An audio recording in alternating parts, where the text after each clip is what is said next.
the departure of Ammon, since Mosiah 6, verse 5 records his death, while Mosiah 7, 1-3 records the departure of Ammon, are imposing a sequential chronology on the events that may not be warranted.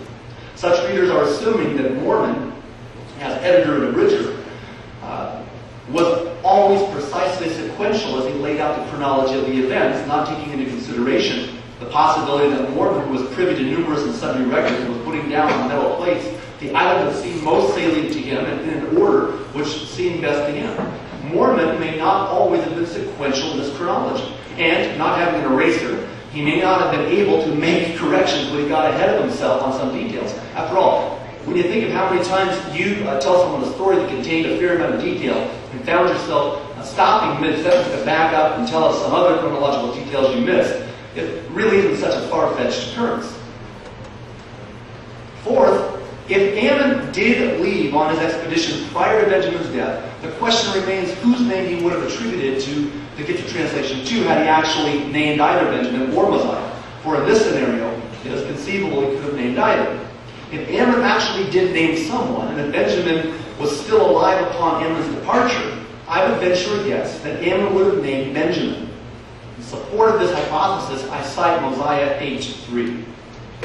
And he also rehearsed unto them the last words which King Benjamin had taught them, and he explained them to the people of King Limhi so that they might understand all the words which he spake.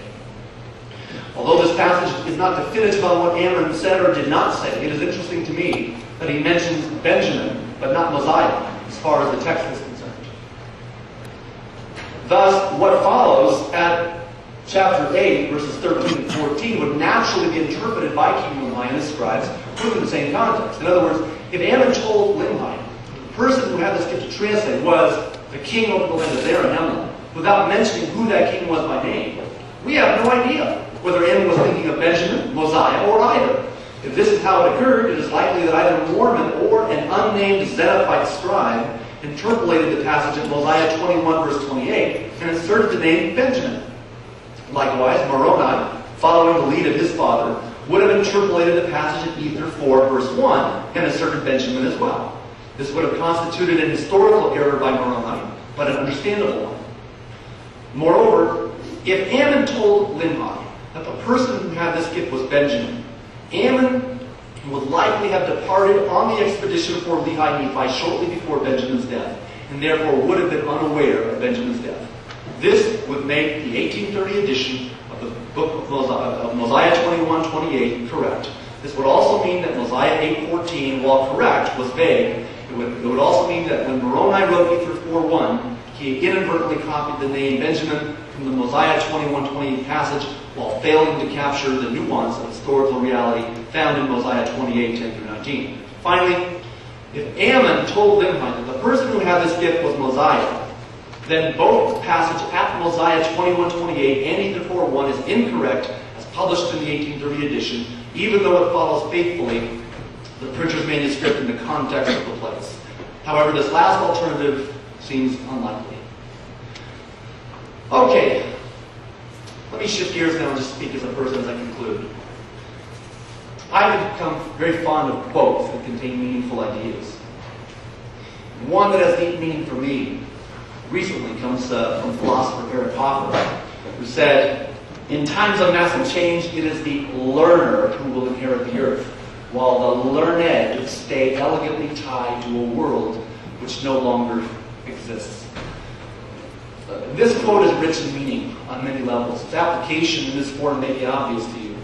As it pertains to our critics, who often believe themselves to be learned or informed on LDS matters, it seems to suggest that our critics are stuck in a rut. In other words, our critics are asking the same tired questions over and over again, apparently unaware of the growing body of LDS scholarship that tends to substantiate LDS truth claims. Critics are elegantly, or not so elegantly sometimes, tied to a world that no longer exists. A world where substantive answers are becoming more and more available. Now let me close with this. It's now been 25 years this month, in fact almost to the day, that I became a member of the Church of Jesus Christ of Latter-day Saints at age 18. And I was blessed to have as my first bishop a man by the name of Leon Davies. He was a man of enormous spiritual stature. He had been a student of Lowell Benyon at the University of Utah. And Bishop Davies passed on to me something that he had learned from Brother Benyon. Bishop Davies told me in no uncertain terms, this is the Church of Jesus Christ. This church can withstand any test. I have remembered that affirmation as I have dabbled in apologetics for the last quarter century. And I have continually been persuaded that Bishop Davies remains correct. And so I continue to do apologetics. Some would question the value of the work of apologetics, and I understand such questions. Some would argue along the lines that, it's too bad our critics have to keep bothering us with these ongoing interruptions. Why can't they just live their religion without trying to tear down our religion? And on one level, I would heartily agree with such sentiments. But I've come to believe that there is a higher road that we apologists must walk if we are to become truly celestial. And that road can be best described with a couple of thoughts I'll share with you now. The first thought is, in fact, it was basically stolen. Ross Barron articulated this beautifully yesterday, and he didn't know I was going to say something very parallel. My first thought is, instead of being annoyed by our critics, we could opt to be grateful that we have opponents.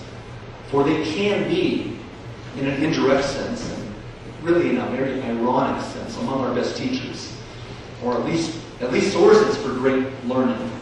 In other words, if our critics did not make some noise concerning this passage in Mosiah 21, verse 28, it is not at all clear that I and others would be motivated to study the text and gain a more intimate grasp of the intricacies of the text. The second thought I have on this is, having critics makes it possible for us to live some of the highest and most difficult of the gospel standards set forth by Jesus Christ. And although these standards are difficult, they're sanctifying, they're edifying. The standards I'm speaking of include the mandate to love our enemies, and to pray for those who persecute, and to do it with absolute integrity and sincerity. So these are celestial principles. These are teachings that transform selfish and corrupt people like myself, hopefully someday to beings with enormous capacity for a sense of the holy, a sense of the sacred. And these kinds of principles are taught remarkably clearly in our Book of Mormon. Therein lies its power. Thank you.